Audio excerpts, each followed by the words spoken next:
Let me tell you a story. When Dame Jocelyn Bell Burnell was a PhD student, one of her major tasks was to set up and build a huge radio telescope antenna that was the size of around 60 tennis courts. So it took her around 2 years to set everything up before she started receiving the data. And while going through the long data sets observed, one day she noticed something strange. There was a signal that appeared repeatedly at very regular intervals of time, which is something you wouldn't expect from this kind of data. As it turned out, she discovered new type of objects in the universe that haven't been observed before that are called pulsars. This discovery was so groundbreaking that it was awarded a Nobel Prize.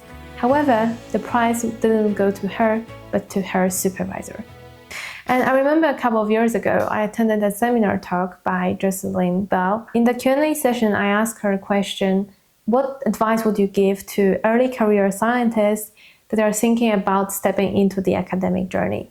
And she said only one thing that stuck with me: find yourself a good supervisor.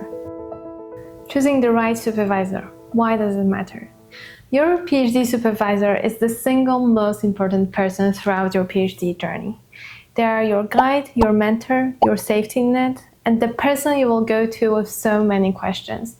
So you need to make sure it's a person you can trust, that you feel comfortable asking them for their guidance, and that they will support you, not discourage you. Many people say that choosing the right supervisor is even more important than choosing the topic you want to do. And I tend to agree with it to some extent, because throughout your PhD journey, you may get stuck on so many different levels, and you may have so many new experiences that you want to have a person that will wisely guide you throughout the process. So how can you choose the right supervisor? There are a couple of things you can do before deciding. The easiest one is go and talk to the professor. By talking to them directly, you can notice what's their communication style, what's their vibe, how it makes you feel, whether you're comfortable with it or not.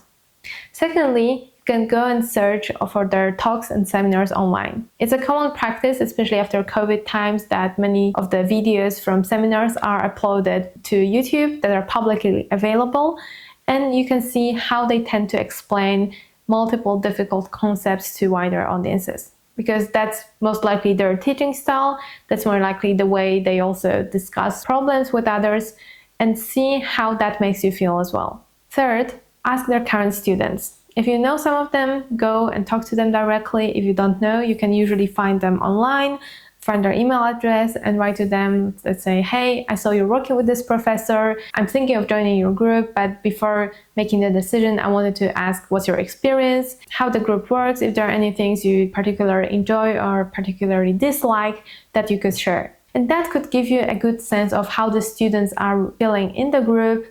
Especially you can note for red flags, like whether the students feel stuck, unsupported, whether there's a lot of teaching demand or admin work that has been dumped onto them. So those are kind of red flags you would like to watch out and avoid. But in particular, you should ask for things like how often do they meet? Do they have individual meetings with the supervisor or only like larger group meetings? Do they feel that they are getting enough support, or do they have any other people mentoring them in the group? How is the group organized? Like, do they work together, or do they tend to work with people from outside of the group?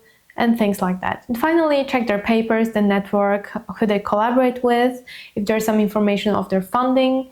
Usually you can find some grants and the titles of those grants, which would probably suggest that these are the projects the professors plan to work on or are currently working on, and you may get involved in one of them. So if there's any topic that particularly interests you, that's great. But if you find the topics are boring or not the kind of work you want to do, that will also give you a useful piece of information. Some of the red flags to avoid is offloading some teaching and admin duties from the professor to their students. It can happen that the professor is teaching a large class and they will ask their students to mark their exams, which can take a lot of your time. So you ideally want to avoid those things unless you particularly enjoy. Secondly, zero guidance. They're there to guide you, to support you, and you should expect the professor to be available when you need them. Then no funding, no network. You want to have a safe source of funding throughout your PhD so that you can fully focus on your research work and do not worry about the finances. Finally, students burned out, stuck, or unsupported. This is a big no, and you definitely don't want to end up in a group with people feeling that way. It is important to note that throughout the academic path, there is no formal training in mentoring or teaching whatsoever. So if you're entering the academic path, at some point you will end up teaching some students or mentoring younger students in your group. It may already happen during your PhD.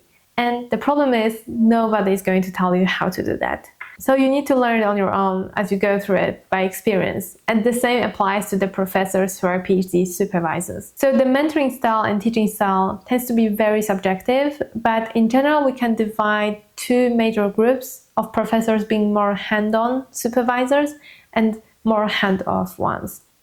So in the first group, hand-on supervisor is probably where the group is more structured and organized. So you enter a group, they give you a project, they probably assign someone to mentor you and work with you, and you have organized weekly meetings, individual meetings, and so on. So in such a system, you'll probably have a clear path forward, you'll have a clear goal that you need to focus on. In the hands-off type of supervision, you'll probably get more freedom, but you need to be more self-driven. So it may be the case that the professors would not assign a specific project to you, but they let you explore a bit, read some papers, learn from others who are working on different topics, and you choose what you want to work on. Many people may prefer different types of supervision depending on their personality and subjective choice, but in my opinion, the best hybrid situation is where you start being in a very well-structured supervision. You're given a project, you're learning the tools you need to acquire, and you're guided throughout the process, but gradually you're transitioning to more and more independence, so that by the end of the PhD, you're capable of working alone and setting up your own goals and projects with collaborators. Academia isn't easy, but it doesn't have to destroy you. Find yourself a good supervisor, stay in an environment that motivates and supports you, read and learn and stay curious, ask questions, ask for help, and protect your own time and yourself. Your career depends on this.